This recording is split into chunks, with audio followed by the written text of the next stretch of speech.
Hello friends, welcome to Ziama's Academy. I hope you have understood all my previous 3 videos.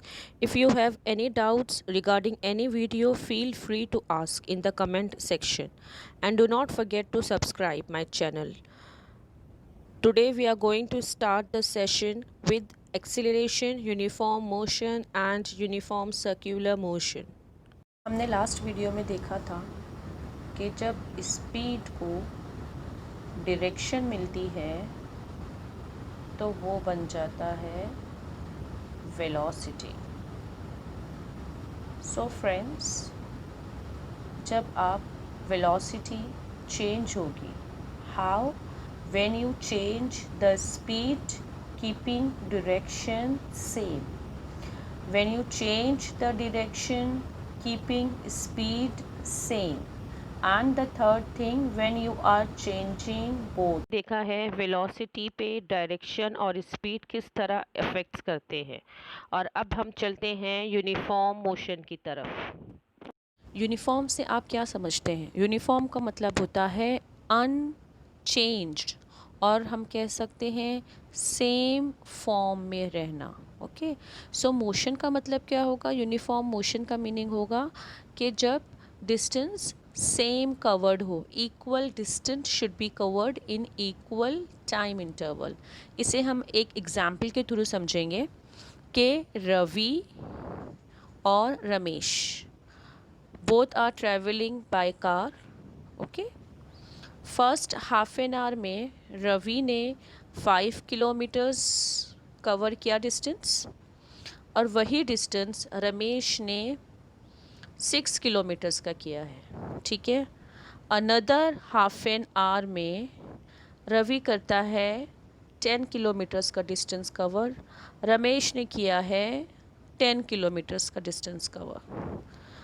Another half an hour Ravi ने किया है 15 kilometres का distance covered, और रमेश ने किया है से 12 किलोमीटर्स का डिस्टेंस कवर्ड।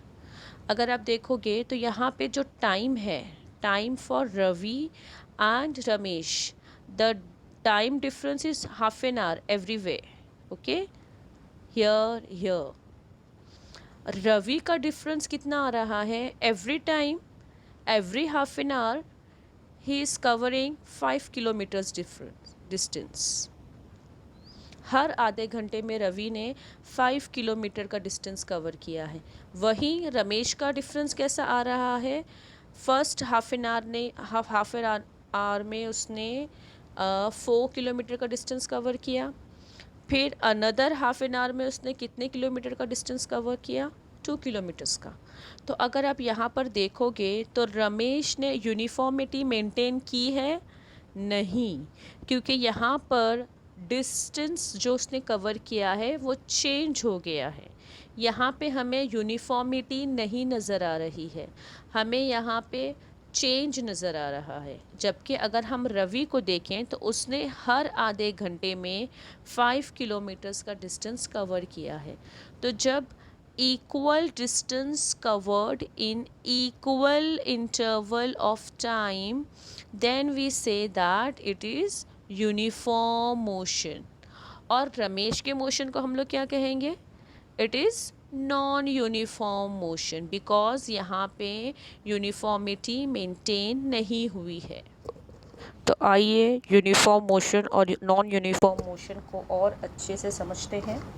रवि ने जो मोशन कवर किया था वो था यूनिफॉर्म मोशन, और जो रमेश ने कवर किया था वो था non uniform motion.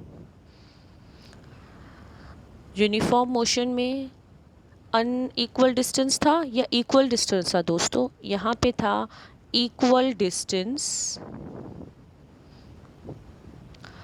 In equal interval of time. और जो रमेश का नॉन यूनिफॉर्म मोशन की जो एग्जाम्पल थी रमेश की, उसमें क्या था? Unequal distance in equal interval of time। time interval will be equal, okay, only the distance varies. अब यही चीज़ हम एक ग्राफ के थ्रू रिप्रेजेंट करेंगे। मैं यहाँ पे दो ग्राफ बनाऊँगी, graph A and graph B, और आप लोग मुझे कमेंट सेक्शन में बताइए ग्राफ ए यूनिफॉर्म मोशन है या ग्राफ बी यूनिफॉर्म मोशन है। हम यहाँ पे ग्राफ बनाएंगे डिस्टेंस एंड टाइम के अगेंस्ट। तो ये होगा वाई एक्सिस पे डिस्टेंस और एक्स एक्सिस पे होगा time. Same goes with graph B, Y axis we will represent distance and on x axis we will write time. As I have told you, the time interval will be same. So we are starting with 0.5 hour, then 1 hour, then 1.5 hour. Same thing goes with graph B, 0.5 hour, 1 hour and 1.5 hour. Okay, this is our graph B and A. Okay, now distance we will start with 5, 10, 15. Okay, here also 5, 10, 15.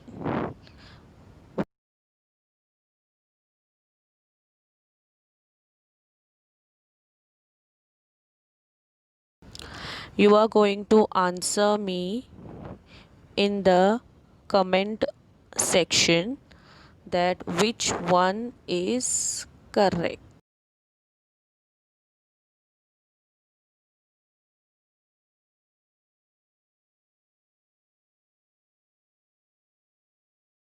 So in the comment section write the answer that which one shows you uniform motion, graph A or graph B. Difference कर लेते हैं uniform motion और non uniform motion का। ऐसा मेरा मानना है कि जब आप डिफरेंस समझते हो तो आपको दोनों पॉइंट्स क्लियर हो जाते हैं। So uniform motion, first we are going to define it, that is equal distance cover in equal interval of time. यहाँ पे नॉन यूनिफॉर्म मोशन में क्या होगा, unequal distance covered in equal interval of time. आ जाते हैं second point of difference पर, और ये है आपका आंसर भी कि जब हम डिस्टेंस टाइम ग्राफ प्लॉट करते हैं यूनिफॉर्म मोशन के लिए, so we get a straight line, और नॉन यूनिफॉर्म मोशन में हमें स्ट्रेट लाइन नहीं मिलेंगी, either we get a zigzag line or a curve. So these are the two differences in uniform motion and non-uniform motion. अब आते हैं अगले point की तरफ कि अगर रोड सर्क्यूलर हो तो क्या होगा। यूनिफॉर्म सर्क्यूलर मोशन को समझने के लिए हमें डायरेक्शन को समझना होगा पहले। Suppose there is a rectangular road, so look at this pen, how many times this pen changing its direction, कितनी बार ये पेन अपना डायरेक्शन चेंज कर रही है। So this is the first, then the second, then the third and then fourth times. Okay, this is four sided structure, therefore it is changing its direction 4 times. Now अब ये pentagon है, what about this pentagon, let's see. This is first, second time, third time, fourth time and lastly fifth time. So आपने देखा यहाँ पे कि जब 5 sided structure है तो इस पेन ने अपना डायरेक्शन 5 टाइम्स चेंज किया है।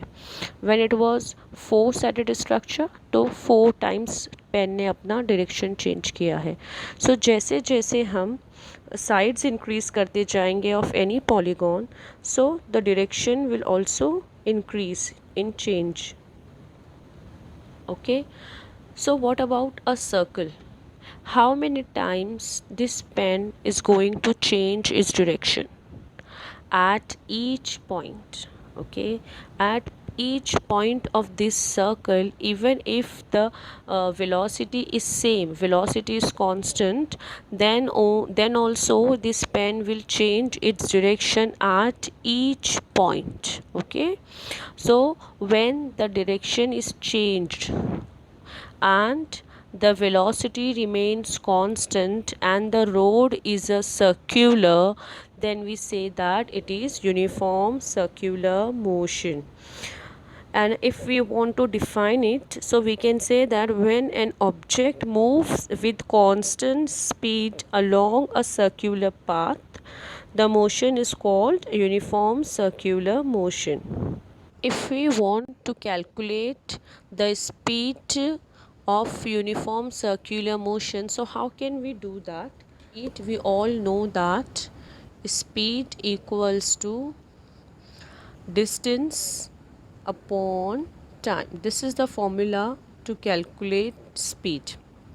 Now here the road is circular, the path is circular.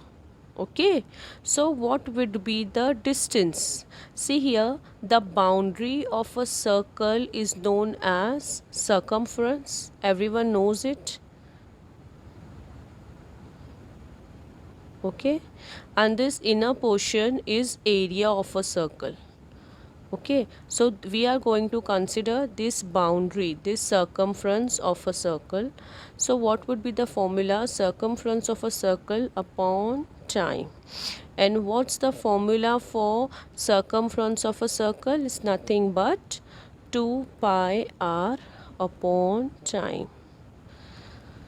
So what would be the formula for speed of a circular motion? The formula goes this way: 2 pi r upon time. Say that v equals to 2 pi r upon t. अब तक हमने uniform circular motion में क्या देखा है, उसकी definition देखी है कि when an object moves with constant speed along a circular path the motion is called uniform motion, uniform circular motion. और उसके बाद हमने देखा है उसका formula v is equals to 2 pi R upon T. और ये 2 पाई आर कैसे आया है वो भी हमने देखा है। मैंने आपको कहा था कि डायरेक्शन जो है वो हर पॉइंट पर चेंज होगा। आप लोगों ने कभी नोट किया है कि कार्स या साइकिल के जो बैक व्हील्स होते हैं उस पर एक फ्लिपर्स लगा होता है? पता है वो क्यों होता है? ताकि what ever the object is behind that wheel, उसके ऊपर कीचड़ ना उड़े, तो उसको बचाने के लिए वो फ्लिपर्स और वो कवरिंग होती है। तो यहाँ पर हम समझ सकते हैं कि जो व्हील ऑफ कार और bicycle, it is in circle और it is a circle type. Okay, so होता क्या है कि जो कीचड़ होता है वो कौन सी डायरेक्शन में मूव करेगा? It will move in tangent direction. Okay, अगर आपको ये समझना है तो आप एक कोई भी छोटी सी चीज़ आप फ़ैन में फेंकिए। ओके, सो वो जो जाएगी, वो जो ऑब्जेक्ट आपने फ़ैन में थ्रो किया है, सो वो कैसे थ्रोन अवे होगी from the fan? In tangent position. Okay, so uniform circular motion में अगर कोई भी ऑब्जेक्ट आप थ्रो करोगे सो वो टेंजेंट पोजीशन में मूव होगी। स्पीड को जब डायरेक्शन मिलती है तो वो वेलोसिटी बन जाती है, और जब वेलोसिटी चेंज होती है तो क्या बन जाती है? वो एक्सीलरेशन। ओके, आइए देखते हैं एक्सीलरेशन का फॉर्मूला, एक्सीलरेशन की डेफिनेशन, उसके units we will be studying in the next lecture. I hope you have understood uniform motion and uniform circular motion. Bye for now. Meet you soon.